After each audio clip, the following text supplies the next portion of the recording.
देखिए, पिछले 6 साढ़े 6 साल के बाद महानगर पालिका की पहली जनरल बॉडी मीटिंग होने वाली ये है। भारतीय जनता पार्टी सत्ता में आई है, महापौर उनका है, उप महापौर जो है वो शिवसेना के है, हमारे भी विरोधी पक्ष नेता है, 33 कॉरपोरेटर्स हमारे भी चुन कर आए हैं। मुख्य जो अपोजिशन है वो हमारा ही है, बाकी सब एक दो सीट वाले पार्टीज़ है। लेकिन जब 6 साढ़े 6 साल के बाद ये जनरल बॉडी मीटिंग हो रही है, बहुत पावरफुल ये मीटिंग होती है। ये शहर की नुमाइंदगी जितने लोग करते हैं, जितने कॉरपोरेटर्स करते हैं, उन्हें एक मौका होता है कि अपने शहर का विकास कैसा किया जाए, अपने इलाक़े के अंदर जहाँ से वो चुन कर आए वहाँ पे कौन कौन से विकास के काम वो कर सकते हैं। ये सब मुद्दे जो है जनता जिनको वोट देकर वहाँ पर भेजी है कि तुम जाओ महानगर पालिका की इस मीटिंग के अंदर हमारे मुद्दे रखो। लेकिन मुझे बड़ी हैरानी हुई और बहुत अफसोस भी हुआ है कि जब हमने इसका जो ये एजेंडा देखे है, कार्यक्रम पत्रिका जो महानगर पालिका के अंदर तैयार हुई है, 6.5 साल के बाद ये मीटिंग होने जा रही है, तो उसमें जो मुद्दे सामने आए हैं वो बहुत ही अफसोसनाक इसलिए है कि महानगर पालिका की बेसिक ज़िम्मेदारी होती है वो रास्ते बनाना, ड्रेनेज देखना, लाइट देखना, महानगर पालिका के स्कूल्स का एजुकेशन को बेहतर बनाना, महानगर पालिका के अंडर आने वाले हॉस्पिटल्स को बेहतर बनाना, इंफ्रास्ट्रक्चर डेवलप करना, गार्डन्स डेवलप करना, प्लेग्राउंड्स डेवलप करना, खड्डा मुक्त शहर बनाना। ये सब काम जो है ये महानगर पालिका से उम्मीद की जाती है और यही उनका दायित्व है, उनकी ज़िम्मेदारी है कि ये काम वो करे। लेकिन अब ये एजेंडा के ऊपर अगर नज़र डालें, एक बात मैं साफ़ तरीके से कहना चाहता हूँ, मैं जो भी मुद्दे उठा रहा हूँ कृपा करके उसे आप धर्म मज़हब के चश्मे से ना देखें। उसमें कोई ना कोई बोलने वाला चाहिए। आज कोई बोलने के लिए तैयार नहीं है, मैं बोल रहा हूँ। मुझे मालूम है कि मेरे इस बोलने के ऊपर भी लोगों को बड़ा तीखा लगेगा और मेरा जमकर वो विरोध करेंगे, लेकिन मैं उसके बावजूद भी बोलूँगा क्योंकि सच बोलना आज बहुत ज़रूरी हो गया है। अब ये मुद्दा है, देखिए, महानगर पालिका में जितने भी कॉरपोरेटर्स, विशेषकर भाजपा और शिवसेना की तरफ से जो चुनकर आए हैं, उन्होंने जो अपने सवाल रखे हैं पहली मीटिंग के अंदर, 6.5 साल के बाद होने वाली मीटिंग के अंदर, उन्होंने पानी के ताल्लुक़ से, कचरे के ताल्लुक़ से, एजुकेशन, हेल्थ के ताल्लुक़ से नहीं, ज़्यादातर लोगों ने डिमांड किए है कि हमारे एरिया के अंदर ये फ़लाँ का एक पुतला लगाना चाहिए। किसी ने कहा कि इसका स्मारक एक बनना चाहिए, किसी ने कहा कि ये सड़क का नाम ये होना चाहिए, किसी ने कहा कि वो गली का नाम ये होना चाहिए करके। उसमें सब महापुरुषों के नाम है उसमें। लेकिन जब इन महापुरुषों के नाम को इस तरीके से अपने राजनीतिक स्वार्थ के लिए इस्तेमाल किया जा रहा है, तो वो राजनीतिक तौर के ऊपर अगर हम देखें तो ये जो महापुरुष है, इन्हें ना किसी सड़क के नाम की ज़रूरत है, ना किसी गली के नाम की ज़रूरत है, ना उन्होंने कहा है कि मेरा पुतला बनाओ करके। सही मानों में अगर इनको सही तरीके से मानना है तो इनके नाम के ऊपर भव्य स्कूल्स खोलिएगा, भव्य आप इनके नाम के ऊपर इंफ्रास्ट्रक्चर प्रोजेक्ट्स डालिएगा, गार्डन्स बनाइएगा, बच्चों के लिए प्लेग्राउंड्स बनाइएगा। लेकिन पुतले बनाना है। अब पुतले भी जो बनाए जा रहे हैं, कोई भी नेता अपने जेब से पैसा नहीं दे रहा है। ये जनता का पैसा किस तरीके से दुरुपयोग किया जा रहा है इसके अंदर। एक पुतला कोई 10,000, 20,000, 50,000, लाख रुपये का नहीं आता है, इसमें 2 लाख 5 लाख का भी नहीं आता है, 10 लाख का भी नहीं आता है। अब ये एक ठहराव आया है जिसमें एक पुतला बिठाया जा रहा है, महात्मा बसवेश्वर महाराज, इनका एक पुतला यहाँ पर बिठाया जा रहा है टीवी सेंटर मजनू हिल के पास। इसमें महात्मा बसवेश्वर महाराज लिंगायत समाज के बड़े नेता और एक सामाजिक कार्य के ज़रिए उन्होंने कर्नाटक के अंदर बहुत अच्छा काम किया था। जैसा महाराष्ट्र के अंदर ज्योतिबा फुले, सावित्रीबाई फुले ने किया था, वैसे बसवेश्वर महाराज ने कर्नाटक के अंदर समाज की बुराइयों के ख़िलाफ़ लड़ने का काम किया था। लेकिन उन्होंने जाते वक्त ये नहीं कहा था कि मैंने इतना अच्छा काम करा हूँ और तुम है तो मेरे नाम के पुतले बनाओ करके। अब एक पुतला जो उनका यहाँ पर बिठाया जा रहा है, वो कितने पैसे लगने वाले हैं महानगर पालिका की तिजोरी में से। ऑलरेडी कंगाल तिजोरी है महानगर पालिका की, बेईमानी से भरी हुई है। महानगर पालिका के अंदर ये पुतले की कीमत है 2 करोड़ 2,67,63,478। जी हाँ, आपने सही सुना है, 2 करोड़ तकरीबन 68 लाख, 2,68,00,000 का ये एक पुतला बसवेश्वर महाराज का बनाया जा रहा है। ये पैसा किसका है? ये पैसा मेरा है, जो मैं टैक्स देता हूँ, वाटर टैक्स देता हूँ, प्रॉपर्टी टैक्स देता हूँ। ये टैक्स का पैसा जो जनता देती ये करती है। लेकिन महानगर पालिका के अंदर कुछ ऐसे लोग चुनकर जाते हैं जिन्हें रास्ता, पानी, ड्रेनेज, स्कूल, हेल्थ, एजुकेशन, इससे कोई लेना देना नहीं है। वो सिर्फ किस तरीक़े से अपने वोट बैंक को इंटैक्ट रखे। मैं महात्मा बसवेश्वर महाराज, इनके बारे में अगर पढ़ेंगे तो यकीनन एक बहुत अच्छा कार्य करने वाले महाराज थे, लेकिन उनके नाम के ऊपर ये पैसा मेरे और आपके जेब से निकाल कर न जाने महानगर पालिका क्या साबित करना चाह रही। और सिर्फ यही नहीं है, अब एक दूसरा है, मुझे मालूम है कि इस बारे में अब एक प्रस्ताव ये है, सुनिएगा ज़रा, मराठी के अंदर है। प्रस्ताव सादर करण्यात येते की प्रभाग क्रमांक 20 अंतर्गत होटल अमरप्रीत ते शानूर मियाँ दर्गा चौक रस्त्यावर जय विश्वभारती कॉलनी इथे सध्या सावरकर चौक अस्तित्वात आहे।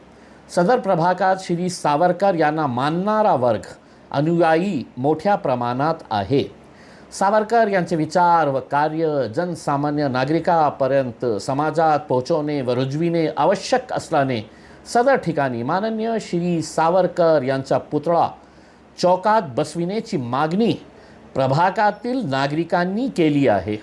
त्यानुसार सदर ठिकाणी श्री सावरकर यांचा पुतळा उभारणेबाबत माननीय सर्वसाधारण सभेसमोर ठेवण्याचे प्रस्ताव मान्यतस्व तथा विचारार्थ सादर। सूचक कौन है? तो त्रिंबक गणपतराव तुपे, और अनुमोदक जो है वो एक दलित समाज के कॉरपोरेटर है जालिंदर महादेव शेंडगे, सावरकर को मानने वाले। अब ये प्रस्ताव कल आने वाला है, यानी कि इसके ऊपर भी 2.5-3 करोड़ रुपये इसके ऊपर भी लगा दिए जाएंगे इसमें, क्योंकि सावरकर उनको बहुत मानने वाले लोग हैं और उन्होंने कहा कि हमको प्यासा रहेंगे, हम तैयार हैं, हम खड्डों में रहेंगे, हम गंदगी में रहेंगे, हमें स्कूल और हेल्थ का कोई लेना देना नहीं है, हमको सावरकर का पुतला चाहिए करके। तो उन्होंने ये सावरकर के पुतले की मांग किए हैं और मुझे यकीन है कि ये भी पास हो जाएगा। 2.5-3 करोड़ रुपये वैसे भी इसके अंदर से निकल जाएंगे। किसी ठेकेदार को बुलाया जाएगा, आधे जेब में रखा जाएगा, आधे का पुतला बनाया जाएगा और फिर कहेंगे कि ये महापुरुषों का आदर सम्मान करने के लिए हम ये कर रहे हैं करके। फिर कितने सारे लोगों ने, कॉरपोरेटर्स जो चुन कर आए हैं, उन्होंने अपने इलाके के अंदर क्या होना चाहिए, तो किसी ने है तो एक ठहराव लाया है कि हमको ये रास्ते का नाम, जैसा एक ठहराव आया है बीड़ बायपास रोड वाली छत्रपति संभाजी महाराज चौक ते हिमालय रेसिडेन्सी खडी रोडवरील गोविंदम हाईट बिल्डिंग समोरील चौकास जिजाऊ चौक नाम दिया जाना चाहिए। फिर दूसरों ने कहा है कि माझ्या घराच्या जवळ चौका छत्रपति शिवाजी महाराज चौक। ये शहर के अहम मुद्दे हैं कि ये गली का नाम, ये रास्ते का नाम, ये नाम के ऊपर करे। एक साहब ने, एक कॉर्पोरेटर ने एक प्रस्ताव रखा है की सोलापूर ते धुळे राष्ट्रीय महामार्गावर नक्षत्रवाडी येथे उड्डाणपूल बांधलेला आहे। सदर उड्डाणपुलाखालील चौकास श्री विश्वकर्मा चौक असे नाव देण्याची मागणी विश्वकर्मा ज्योति वास्तु अनुसंधान यांनी केलेली आहे। ये इम्पॉर्टेंट मुद्दा है। एक जो फ्लाईओवर है उसके नीचे एक चौक है, तो उस चौक का नाम जो है वो देना चाहिए। ये इनके लिए बहुत प्राथमिकता का मुद्दा है। तो ऐसे न जाने कितने ये है। फिर एक कॉरपोरेटर ने नाम के पीछे पड़ने वाले लोग और इसके आगे कुछ सोच नहीं सकते हैं। एक ने कहा कि एक सफारी पार्क बन रहा है, वो सफारी पार्क जो है, जिसके अंदर घोड़े, ऊँट, शेर, चीता, बिल्ली, बकरी सब रहने वाले हैं, वो सफारी पार्क का नाम छत्रपती संभाजीनगर महापालिका स्मार्ट सिटी अंतर्गत पडेगाव मिटमिटा येथे आंतरराष्ट्रीय दर्जाचे सफारी पार्क उभारण्याचे काम चालू आहे. सदरील काम लवकरच होणार असून या पार्कला छत्रपती संभाजीराजे भोसले सफारी पार्क ये नाम दिया जाए करके. अहम काम है, बहुत बड़ा शहर का बहुत बड़ा मुद्दा है. फिर एक प्रस्ताव आया है. शिवाजीनगर येथील पाण्याच्या टाकीसमोर गारितारा आर्केड समोरील रस्त्यावर चौकात छत्रपती शिवाजी महाराज यांचा पूर्णाकृती पुतळा उभारने. छत्रपती शिवाजी महाराज का एक और पुतला कहाँ चाहिए? शिवाजीनगर के अंदर चाहिए. एक कॉरपोरेटर ने कहा. बहुत अहम मुद्दा है, उसके इलाके के लिए, उसके शहर के लिए बहुत बड़ा मुद्दा है. उसके अंदर गए 2-5 करोड़ रुपये. फिर उसी ने प्रभाग क्रमांक 27 डॉक्टर बाबासाहेब आंबेडकर उद्यानात डॉक्टर बाबासाहेब आंबेडकर यांचा पुतळा उभारने, यानी कि डॉक्टर बाबासाहेब आंबेडकर का वहाँ पर गार्डन है, वहाँ पे पुतला भी चाहिए बोल रहे हैं. उसमें 2-5 करोड़ यहाँ पे भी निकल जाएंगे. कोई बोलने वाला नहीं रहेगा, और अगर बोलाने की कोई कोशिश करेगा तो फिर उसको जात, धर्म, मज़हब, रिलीजन के चश्मे से उसको देखा जाएगा. तो ये सब मुद्दे जो है, ये मुद्दे देखने के बाद ये आपको यकीनन इस बात का अफसोस होता है कि 6.5 साल के बाद महानगर पालिका की जनरल बॉडी मीटिंग हो रही है, जहां उम्मीद की जा रही थी कि शहर के अहम मुद्दों के ऊपर चर्चा होगी. लेकिन अब मुद्दे वही, पुतले बना दो, ये रास्ता, ये गली, इसका नाम बदल दो, ज़ू का नाम बदल दो, म्यूज़ियम का नाम बदल दो, ये बिल्डिंग का नाम बदल दो करके ये मुद्दों के ऊपर चर्चा होने वाली ही है इसमें. तो दोष इनका नहीं है, दोष उन लोगों का है जिन्होंने अपने वोट की ताकत के बल के ऊपर उन्हें इस सभा में भेजा है इसमें. तो मुझे यही कहना है कि हमने एक प्रस्ताव दिया था.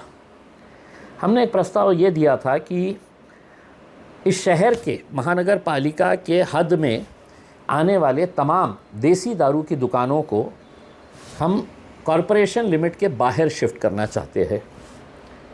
हमने लिखित के अंदर पूरे हमारे 33 के 33 कॉरपोरेटर्स ने लिखित रूप के अंदर ये मांग रखी, लिखित में साइन करके दिया.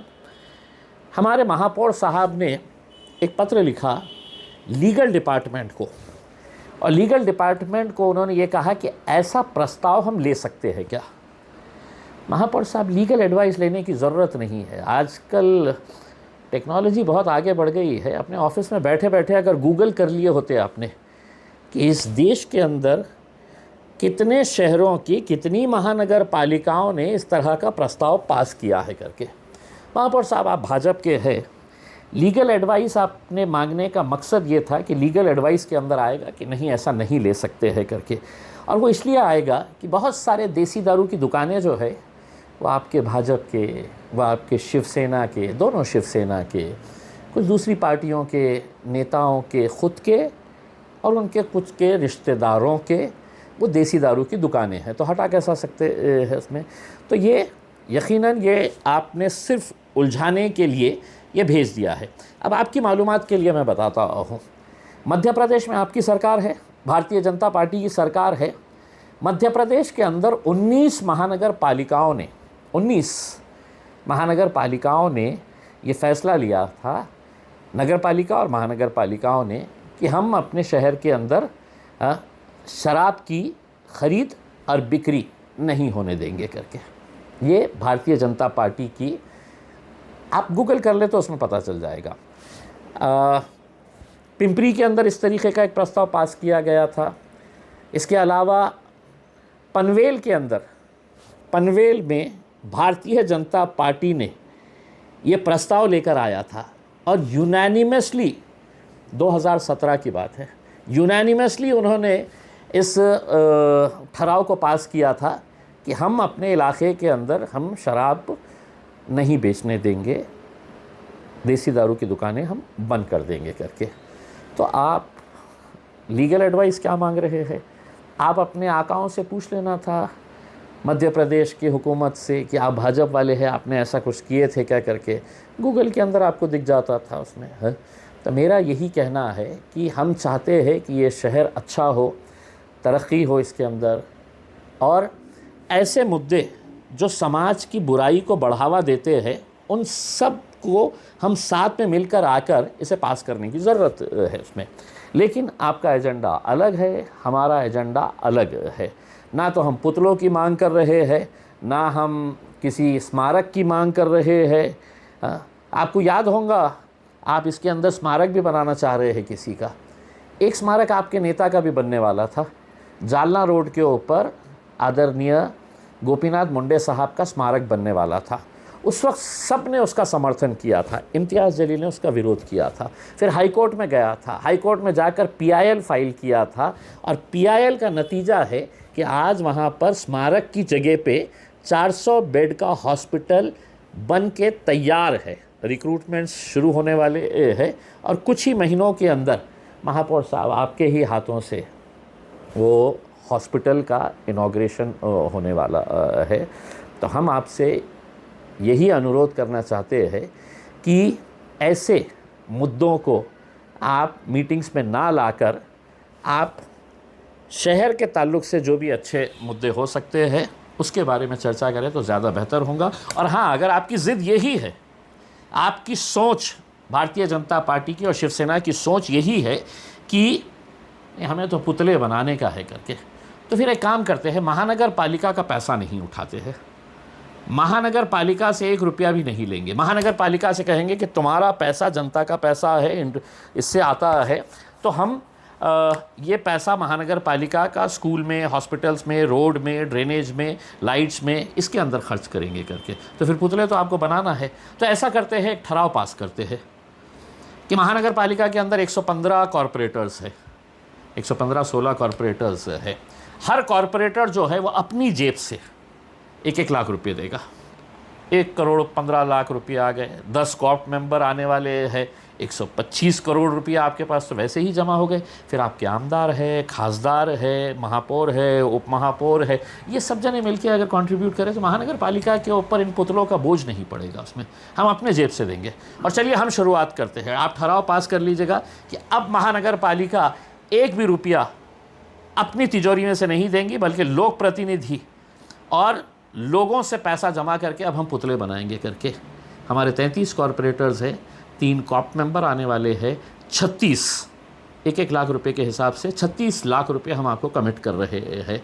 और ऊपर के 4 लाख रुपये जो है वो माजी खासदार, माजी आमदार इम्तियाज़ जलील देगा। तो यानी कि 40 लाख रुपये आपके तिजोरी के अंदर आ गए हैं। अब आप तो सत्ताधारी पक्ष के हैं, आप 1-1 लाख रुपये कैसा देंगे उसमें? आप तो सत्ता में बैठे हुए हैं, तो आप 2-2 लाख रुपये दे दीजिएगा उसमें। पुतले यूँ बन जाएंगे और फिर हर गली में 1-1 पुतला बनाया जाए करके, जिसका बोले उसका पुतला बनाया जाए, लेकिन अपने जेब से। अपने जेब में आप हाथ नहीं डालेंगे और जनता के पैसों के जेब में से निकाल के है तो आप उनको अच्छी सड़क नहीं देंगे, अच्छा पानी नहीं देंगे, साफ़ सुथरा पानी नहीं देंगे, उसमें सारी गंदगी उनके घरों के सामने पड़ी रहेगी। उसमें कोई गार्डन्स नहीं डेवलप करेंगे, कोई प्लेग्राउंड्स नहीं डेवलप करेंगे। हॉस्पिटल्स की हालत बुरी है। महानगर पालिका के स्कूल्स के अंदर जाके कभी देखिएगा कि टॉयलेट्स की हालत कैसी है करके। इन मुद्दों के ऊपर बात नहीं करेंगे। लेकिन मुझे लगा था कि ये बोलना ज़रूरी है, तो मैंने बोला हूँ। मुझे मालूम है कि मेरे बोलने से बहुत सारे लोगों को तकलीफ़ होगी, लेकिन सच किसी न किसी को तो बोलना चाहिए जो मैं बोल रहा हूँ। Thank you. पिछले 6.5 साल में म्यूनसिपल कमिश्नर जी श्रीकांत ने as administrator general body meetings के नाम पर तकरीबन 1200 मामला को हल किया है। 1200 इशू जनरल बॉडी के नाम पर फैसले हुए हैं। तो इन 6.5 साल में जो कुछ तरक्याती कामों के नाम पर या जो कुछ भी हुआ है, तो क्या उसका मुहासेबा होगा आगे?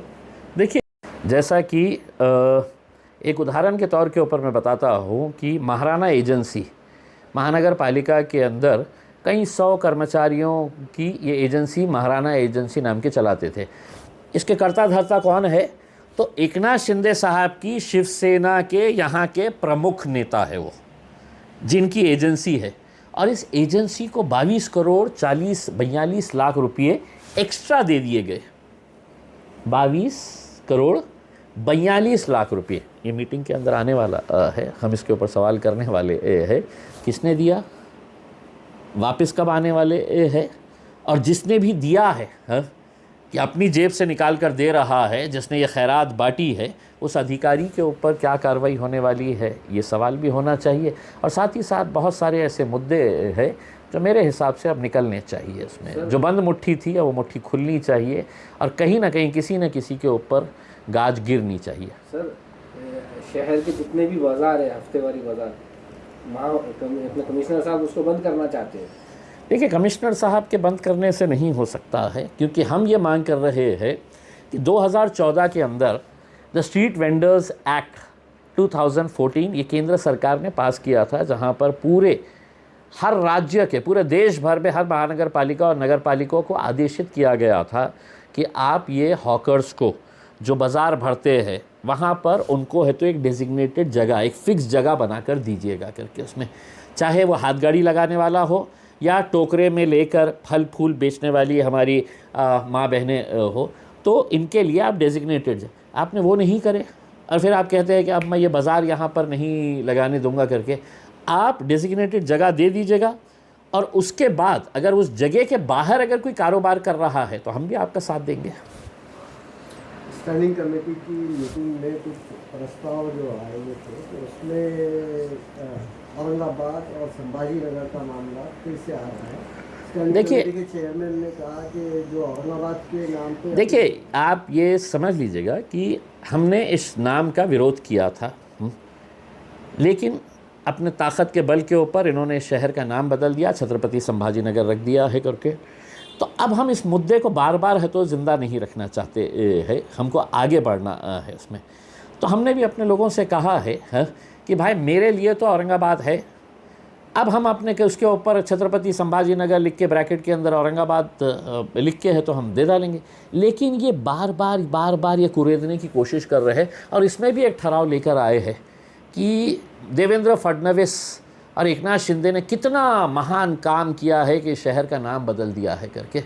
शहर को प्यासा रख के ये दोनों नेताओं ने अपनी घटिया राजनीति करने का काम किया था यहाँ पर। उसमें पानी तो लाए नहीं, अभी तक पानी की हाहाकार हो रही है और उसके बावजूद ये ठहराव लेकर आ रहे हैं कि हम ये दोनों का अभिनंदन करेंगे, आप करिए हम नहीं करेंगे। जैसा कि आपने पानी के बारे में कहा, तो पानी तो अभी आया नहीं, लेकिन कमिश्नर का ये कहना है कि जो पहले टैक्स 4,000 रुपये था वो फिर से 4,000 कर दिया जाएगा। पानी नहीं आया लेकिन उसका टैक्स बढ़ा देने की अभी पहले बात हो रही है। देखिए, अब ठीक है सत्ताधारी पक्ष का क्या रवैया होता है, लेकिन हम ऐसी कोई भी चीज़ नहीं, हम तो ये महानगर पालिका से मांगनी करेंगे कि इतने सालों तक तुमने जो हमसे टैक्स लेते रहे और पानी नहीं दिए हैं, लोगों के अकाउंट में वो पैसे पहले वापस कर दें। हाँ, क्योंकि आपने ज़बरदस्ती जो चीज़ हमको दे ही नहीं रहे उसका पैसा लिए है, वो टैक्स हमसे लिए है, तो वो पैसा पहले वापस कर दे। पानी आने के बाद फिर तय करेंगे कि कितना देना है कितना नहीं देना है करके। लेकिन पहले ये बताइए, अभी आया ही नहीं है, पानी नहीं आया है और अब आप टैक्स के बारे में बात करना शुरू कर दिए हैं। महाराष्ट्र रहा है, मुझे कोई हैरानी नहीं हो रही है। मैंने पहले दिन ही ये बात बता दी थी कि क्या खरात ना, हाँ अशोक खरात जैसे मेरे हिसाब से कम भी अगर गिनेंगे ना तो महाराष्ट्र के राजनेताओं के साथ ऐसे 50 अशोक खरात आपको मिलेंगे, जो कभी धर्म की आड़ के अंदर साधु संत बनकर, कोई एस्ट्रोलॉजी दिखाकर, भविष्यवाणी दिखाकर, बाकी दो अलग अलग ऐसे इस तरह के काम धंधे करने वाले हैं। और अभी तो एक नए MLA साहब का भी वीडियो आ गया है करके उसमें, तो कोई हैरानी नहीं होने चाहिए इसके अंदर। अब ये स्तर बहुत नीचे गिर चुका है, समाज का ही स्तर बहुत नीचे गिर चुका है, तो इसमें बहुत ज़्यादा हैरानी करने की ज़रूरत नहीं है।